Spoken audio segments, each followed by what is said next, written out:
So hi friends, this is Shivramakrishna Dasari and welcome to Nojvidu Tech XP. Friends, ఈ వీడియోలో మీకు నేను DTH సర్వీసెస్కి downfall మొదలైందా లేదా అన్నది నా అనాలిసిస్ ప్రకారం నేను రిఫర్ చేసింది ఇన్ఫర్మేషన్ అంతా గ్యాదర్ చేసింది మీకు కేస్ స్టడీగా అందిద్దాం అనుకుంటున్నానండి. అందుకనే కొన్ని పాయింట్లు మర్చిపోతానేమో అని చెప్పేసి ఇక్కడ బుక్లో కూడా రాసుకుని మొత్తం చెప్తాను. కాబట్టి వీడియో మీకు ఇన్ఫర్మేటివ్గా అనిపిస్తే మాత్రం దయచేసి లైక్ చేయండి అండి. ఓకే, షేర్ కూడా చేస్తే వేరే వాళ్ళు కూడా ఈ ఇన్ఫర్మేషన్ ఉపయోగపడుతుంది. ఇట్లాంటి మంచి మంచి ఇన్ఫర్మేషన్ వీడియోస్ మన ఛానల్లో చాలా ఉన్నాయి కాబట్టి ఛానల్ని సబ్స్క్రైబ్ కూడా చేసుకోండి. ఓకే, ఇక లేట్ చేయకుండా టాపిక్లోకి వెళ్ళిపోదామా. DTH కంటే ముందు మామూలుగా మనకి ఇంతకుముందు దూరదర్శన్ బ్లాక్ అండ్ వైట్ టీవీలు ఉండే, అవి నాకు తెలిసి కరెక్ట్గా 1959లో ఇండియాలో దూరదర్శన్ ప్రసారాలు మొదలైనయండి. ఎక్కువగా హిందీ ఇంగ్లీష్లో వచ్చాయి అనమాట. తెలుగులో వచ్చేసి రోజుకి అంటే రీజనల్ లాంగ్వేజ్లో సాయంత్రం పూట ఒక 2 hours వరకు ఆ యొక్క స్టేట్స్ వరకు వదిలేవాళ్ళు అండి. మాకు వచ్చేసి నా చిన్నతనంలో నేను గమనించింది, ఎందుకంటే నేను 82లో పుట్టాను కాబట్టి మా 90s కిడ్స్కి ఈ దూరదర్శన్తో ఒక మంచి మెమరీ ఉందన్నమాట. అది మీకు వీడియోలో ముందు కూడా తెలియజేస్తాను. నేను నా చిన్నతనంలో ఎక్కువగా దూరదర్శన్ మీద ఆధారపడి ఉండే. దూరదర్శన్లో వచ్చేటటువంటి ఆ న్యూస్ సాయంత్రం 7 గంటలకి న్యూస్ వచ్చేది. అట్లాగే నైట్ 9 o'clockకి హిందీ న్యూస్ వచ్చేవి. మార్నింగ్ 7 o'clock కూడా హిందీ న్యూస్ వచ్చాయి అనమాట. అట్లాగే మార్నింగ్ 6 to 7 UGC కార్యక్రమాలు అని చెప్పేసి వచ్చాయి అనమాట. అంటే ఎడ్యుకేషన్కి సంబంధించినటువంటి ప్రోగ్రామ్స్ అనమాట. అవి అంటే మనలో ఉండే సైన్స్ కానీ కెమిస్ట్రీ కానీ ఇలా సబ్జెక్ట్ ఓరియంటెడ్ కార్యక్రమాలు చాలా వచ్చాయి. సాయంత్రం పూట రైతులకు సంబంధించినటువంటి కార్యక్రమాలు వచ్చాయి. అవి మాకు నిజంగా వామ్మో ఇంత ఉంటుందా, ప్రపంచం ఇలా ఉంటుందా అని చెప్పి మాకు చాలా విచిత్రంగా అనిపిస్తూ ఉండేది. అఫ్ కోర్స్ ప్రజెంట్ ఉన్నటువంటి ఈ ఓటీటీలు, ఈ శాటిలైట్ ఛానల్స్ పుణ్యమని ఆ వీడియోలన్నీ ప్రజెంట్ అవుట్డేటెడ్. కానీ అప్పట్లో మాకు అవే బంగారం అండి. అమ్మో ఇంత అని చెప్పేసి ఆ వారంలో ఒక్కరోజు అంటే ఆదివారం సాయంత్రం 5:30కి వేసేటువంటి ఆ ఒక్క సినిమా కోసం చకోర పక్షులాగా ఎదురు చూసేవాళ్ళం. మరి ఇప్పుడు రోజుకి 60-70 సినిమాలు చాలా రకాలైనటువంటి ఛానల్స్లో ఓటీటీల్లో అలా అలా అలా అలా మనం చూసేస్తూ ఉంటాం అనమాట. అఫ్ కోర్స్ నేనైతే మాత్రం రోజుకి కనీసం ఒక్క కొత్త మూవీ అయినా చూడండి నిద్రపోను. అఫ్ కోర్స్ కొత్త మూవీ ఏది దొరకకపోతే పాతదే అలా వాళ్ళ రిపీటెడ్గా చూసి నిద్రపోతా.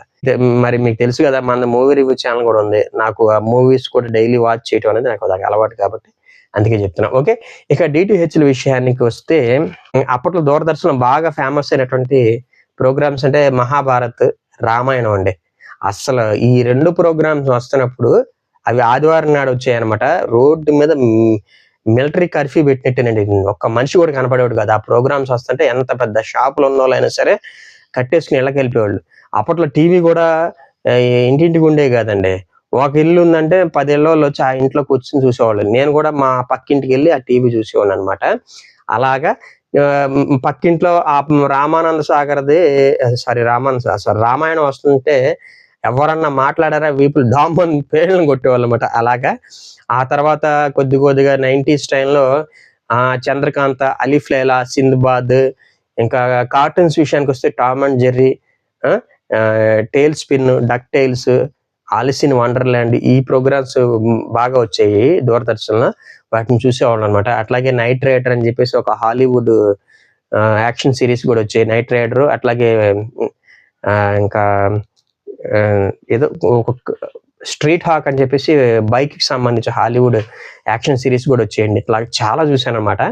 ఆ తర్వాత కేబుల్ టీవీలు వచ్చినాయండి. కేబుల్ టీవీ అంటే స్టార్ టీవీ వాళ్ళు ఇట్లాగ రకరకాలైనటువంటి ఛానల్స్ అన్ని తీసుకుని, సిటీ కేబుల్ వాళ్ళు ఇలాగా ఆ ఛానల్స్ అన్ని తీసుకుని కొంత ప్యాకేజ్తో మాకు ఇచ్చేవాళ్ళు. అంటే వాళ్ళు ఇచ్చినటువంటి ఛానల్స్ మాత్రం మేము చూడాలి. అది కూడా వాళ్ళు చెప్పిన టైంకి మేము రెడీగా ఉంటే ఆ ప్రోగ్రామ్ చూసేవాళ్ళం అనమాట. ఇలాగ కేబుల్ టీవీస్ కొన్నాళ్ళు రాజ్యం వెళ్ళినాయండి. ఆ తర్వాత DTH సర్వీసెస్ వచ్చినాయి. ఈ DTH సర్వీసెస్కి సంబంధించి 1996లో ప్రపోజల్ పెట్టారండి. ప్రపోజల్ పెడితే కాకపోతే మన గవర్నమెంట్ అప్పుడు ఒప్పుకోవాలి, మన డేటా వేరే కంట్రీస్కి వెళ్ళిపోద్ది, ఇది ఒక రకంగా నేషనల్ సెక్యూరిటీ ఇష్యూ అవ్వచ్చు అన్న ఉద్దేశంతో వాళ్ళు 1996లో కంపెనీస్ తీసుకొచ్చినటువంటి ప్రపోజల్ని యాక్సెప్ట్ చేయలేదండి. అయితే లాభం వస్తుంటే కంపెనీలు ఎందుకు ఊరుకుంటే గవర్నమెంట్ మీద ఒత్తిడి తీసుకురావడంతో 2000 సంవత్సరంలో ఈ DTHలకి అప్రూవల్ వచ్చిందనమాట. అయితే గవర్నమెంట్ కూడా కొన్ని కండిషన్స్ పెట్టిందండి. అవేంటంటే మోనోపొలీ అనేది ఉండకూడదు, ప్లస్ DTH సర్వీస్ అట్లాగే కేబుల్ టీవీ సర్వీస్ 2 కూడా ఒకే ప్రొవైడర్ దగ్గర ఉండకూడదండి. అట్లాగే ఈ డిటిహెచ్ సర్వీస్కి సంబంధించిన డేటా స్టోరేజ్ అనేది మన ఇండియాలోనే ఉండాలి. అంతేకాకుండా ఇందులో ఎఫ్టీఏ అంటే ఫారిన్ డెవలప్మెంట్ ఇన్వెస్ట్మెంట్స్ అనేవి కేవలం 49% మాత్రమే పర్మిషన్ ఇచ్చారు. అంటే మిగతా 51% ఇండియన్ కంపెనీస్ ఇన్వెస్ట్ చేయాలి, కానీ కంప్లీట్గా 100% ఫారిన్ కంపెనీస్కి ఇన్వెస్ట్మెంట్ అనేది అప్పుడు లేదు. అఫ్ కోర్స్ ప్రెసెంట్ అయితే మాత్రం ఏ ఫారిన్ కంపెనీ అయినా సరే కంప్లీట్గా మన దగ్గర ఇన్వెస్ట్ చేయొచ్చు అనమాట. అంటే కంప్లీట్గా వాళ్ళు కొనేసుకోవచ్చు ఏదైనా ఒక కంపెనీని. మీకు అందుకు ఎగ్జాంపుల్గా ఫ్లిప్కార్ట్ కంపెనీని వాల్మార్ట్ వాళ్ళు కొనేశారు. ఇట్లాగా చాలా ఉన్నాయి కదండి. ఆ విధంగా అనమాట. అమెజాన్ అమెరికన్ కంపెనీ ఇక్కడికి వచ్చి ఇండియాలో ఏలేస్తుంది. ఈ విధంగా అనమాట. గూగుల్, వాట్సాప్, ఫేస్బుక్ ఇవన్నీ కూడా ఫారిన్ కంపెనీసే మన ఇండియాలో వచ్చి ఆధిక్యాన్ని చూపెడుతున్నాయి. అలాగా అప్రూవల్ వచ్చిన తర్వాత ఇండియాలో వచ్చినటువంటి ఫస్ట్ డిటిహెచ్ సర్వీస్ వచ్చేసి డిష్ టీవీ అండి. 2003లో స్టార్ట్ అయింది. ఎందుకంటే ఇంతకుముందు కేబుల్ టీవీ ఉన్నప్పుడు, కేబుల్ టీవీ లేదా దూరదర్శన్ ఉన్నప్పుడు కొంచెం క్లైమేట్ బాగోకపోతే ఈ ప్రసారాలు సరిగ్గా వచ్చేవి కాదు. అయితే ఈ డిటిహెచ్ వచ్చిన తర్వాత హై క్వాలిటీ ఛానల్స్, అట్లాగే ఈ ఛానల్స్ కి సంబంధించి ప్యాకేజీ ఆఫర్స్ కూడా జనాలకు కొంచెం అట్రాక్టివ్గా ఉండటం వల్ల చాలా మంది ఆ కేబుల్ టీవీల నుంచి డిటిహెచ్ కి బాగా అట్రాక్ట్ అయ్యారు. అయితే ఈ డిటిహెచ్ కి ఉన్నటువంటి డిసడ్వాంటేజెస్ ఏంటంటే ప్యాక్ అవ్వగానే ప్రసారాలన్నీ ఆటోమేటిక్ గా ఆగిపోతాయి. అదే కేబుల్ టీవీ అనుకోండి, మనం కొంచెం లేట్ గా బిల్లు కట్టినా పర్లేదండి. ఎందుకంటే అప్పుడు కూడా ఛానల్స్ వస్తూనే ఉంటాయి. 2-3 నెలలు బిల్లు కట్టకపోయినా కేబుల్ టీవీ ప్రసారాలు రన్ చేసేవాళ్ళండి అప్పట్లో. అలాగే డిష్ టీవీ తర్వాత చాలా ప్రైవేట్ కంపెనీస్ కూడా ఈ డిటిహెచ్ మార్కెట్ లోకి ఎంటర్ అయినాయండి. వాటి లిస్ట్ చూసుకుంటే 2006లో టాటా స్కై ఎంటర్ అయింది అనమాట. ప్రజెంట్ అదే టాటా ప్లే అనే పేరు మార్చుకుందండి. తర్వాత 2007లో సన్ డైరెక్ట్, 2008లో ఎయిర్టెల్ డిజిటల్ టీవీ, అదే 2008లో రిలయన్స్ బిగ్ టీవీ, 2009లో వీడియోకాన్ డిటిహెచ్ సర్వీసెస్ అనేవి ఎంటర్ అయినాయండి. అలాగా వేరు వేరు కంపెనీలు ఎంటర్ అయిన తర్వాత ఈ డిటిహెచ్ సర్వీసెస్ కి కస్టమర్ల సంఖ్య పెరిగిందండి. 2005 నుంచి 2010 మధ్యలో డిటిహెచ్ సబ్స్క్రైబర్స్ సంఖ్య ఒక్కసారిగా 15 లక్షల నుంచి 2.5 కోట్లకి పెరిగిపోయిందండి. ఆ తర్వాత అలా అలా డెవలప్ అవుతూ కూడా 2015 నాటికి ఈ సబ్స్క్రైబర్ల సంఖ్య 7.5 కోట్లకు చేరిందండి. అయితే ప్రతి దానికి కూడా ఒక ఎండింగ్ పాయింట్ ఉంటది అంటారు కదా. అట్లాగే ఈ డిటిహెచ్ సర్వీస్ కూడా 2016 నుంచి డౌన్ ఫాల్ అనేది స్టార్ట్ అయిందండి. అలా స్టార్ట్ అయిన డౌన్ ఫాల్ 2016 ఎండింగ్ వచ్చేపాటికి సబ్స్క్రైబర్ల సంఖ్య 5,85,00,000కి పడిపోయిందండి. సబ్స్క్రైబర్ల సంఖ్య తగ్గటం, దానికి తోడు నష్టాలు ఎక్కువ అవడంతో కొన్ని కంపెనీలు తమ యొక్క డిటిహెచ్ సర్వీసెస్ స్టాప్ చేయడం, అట్లాగే వేరే వాటిని మెర్జ్ చేయడం జరిగిందనమాట. రిలయన్స్ బిగ్ టీవీ సర్వీసెస్ అనేవి 2019లో ఎండ్ అయిపోయాయండి. వీడియోకాన్ డిటిహెచ్ ఏమో తమ సబ్స్క్రైబర్ అందరినీ కూడా డిష్ టీవీకి అమ్మేసింది అనమాట. రిలయన్స్ సర్వీసెస్ ఏమో 2019లో స్టాప్ అయిపోయినాయండి. వీడియోకాన్ డిటిహెచ్ సర్వీసెస్ మాత్రం 2018లో స్టాప్ అయిపోయాయి. అయితే ప్రజెంట్ మార్కెట్ లో కేవలం 5 కంపెనీలు మాత్రమే డిటిహెచ్ సర్వీసెస్ అందిస్తున్నాయండి. అది వచ్చేసి దూరదర్శన్ వాళ్ళది డిడి ఫ్రీ డిష్ అండి. ఇది వచ్చేసి ఇందులో దగ్గర దగ్గర 184 ఛానల్స్ ఫ్రీగా వస్తాయండి. ఫస్ట్ కేవలం సెట్ టాప్ బాక్స్ కి ప్లస్ ఇన్స్టాలేషన్ కి సుమారుగా 2000 ఎంత కడితే చాలు ఆ 184 ఛానల్స్ ఫ్రీ ఛానల్స్ వస్తాయి అనమాట. అందులో ఈ ప్రైవేట్ ఛానల్స్ ఉన్నాయా లేవా అన్నది నాకైతే కరెక్ట్గా తెలియదు. తర్వాత వచ్చేసి Sun Direct, Airtel DTH, Dish TV మరియు టాటా ప్లే అనమాట. ప్రెసెంట్ మార్కెట్ లో సర్వైవల్ అవుతున్న 5 కంపెనీస్ ఇవేనండి.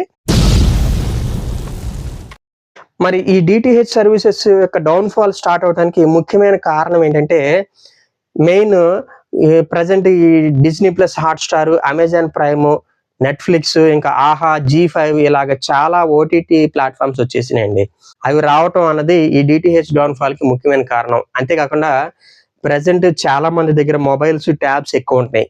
ఆ మొబైల్స్, ట్యాబ్స్ ఎక్కువ ఉన్నప్పుడు ఇక అందులో ఈ ఓటీటీలు పెట్టుకుని చూస్తారు కానివ్వండి, మళ్ళీ డిటిహెచ్ సర్వీసెస్ ని ఎలా యాక్సెప్ట్ చేస్తారు చెప్పండి. నాకు తెలిసి ప్రజెంట్ ఫ్యామిలీ మొత్తం కూడా టీవీ ముందు కూర్చొని టీవీ ఛానల్స్ చూసే పరిస్థితి లేదండి. ఇంట్లో టీవీ ఏదో నామకార్థంగా అయితే ఉంటది కానివ్వండి, అందులో కూడా ఈ ఓటీటీ యాప్స్ ఇన్స్టాల్ చేసి అట్లా వీడియోలు చూస్తున్నారు కానివ్వండి. కేబుల్ కనెక్షన్ లేదా డిటిహెచ్ కనెక్షన్ పెట్టుకుని ఛానల్స్ చూసేవాళ్ళు చాలా తక్కువ అయిపోయారు అనేది నా ఉద్దేశం. అలాగే లేరని కాదు, మా ఇంట్లో మా అమ్మగారు ఈ ఎయిర్టెల్ డిటిహెచ్ ఛానల్స్ పెట్టుకుని చూస్తారు, ఈ సీరియల్స్ ఇవన్నీ కూడా. అట్లాగే డిటిహెచ్ సర్వీసెస్ ఫాలోవర్స్ తక్కువ అవడానికి గల ఇంకొక మెయిన్ రీజన్ వచ్చేసి ఈ డిటిహెచ్ సర్వీసెస్ యొక్క ప్యాకేజెస్ రేట్లు మరీ ఎక్కువగా ఉంటున్నాయండి. వాటికి పెట్టే రేటుతో ఈ ఓటీటీ యాప్స్ 1 year సబ్స్క్రిప్షన్స్ కూడా వచ్చేస్తాయి అనమాట. అంటే 2 నెలలు లేదా 3 నెలలకి ఇచ్చేటటువంటి డిటిహెచ్ రీఛార్జ్ డబ్బులతో ఓటీటీ యాప్స్ 1 ఇయర్ సబ్స్క్రిప్షన్ వచ్చేస్తూ ఉంటాయండి. అందుకనే చాలా మంది ఓటీటీ యాప్స్కి అట్రాక్ట్ అవుతున్నారు. ఇప్పటికైనా డిటిహెచ్ సర్వీసెస్ అన్నది కొంచెం ఆ ప్యాకేజ్ రేట్లు కొంచెం తగ్గించి జనాలకు కొంచెం రీజనబుల్ రేట్లో తమను తాము అప్డేట్ చేసుకుని గనక రాకపోతే గనక ఆ ఫాలోవర్స్ సంఖ్య ఇంకా తగ్గిపోయే ప్రమాదం కూడా ఉంది. అట్లాగే హై స్పీడ్ ఇంటర్నెట్ రావటం కూడా ఈ డిటిహెచ్ పతనానికి ఒక కారణం అండి.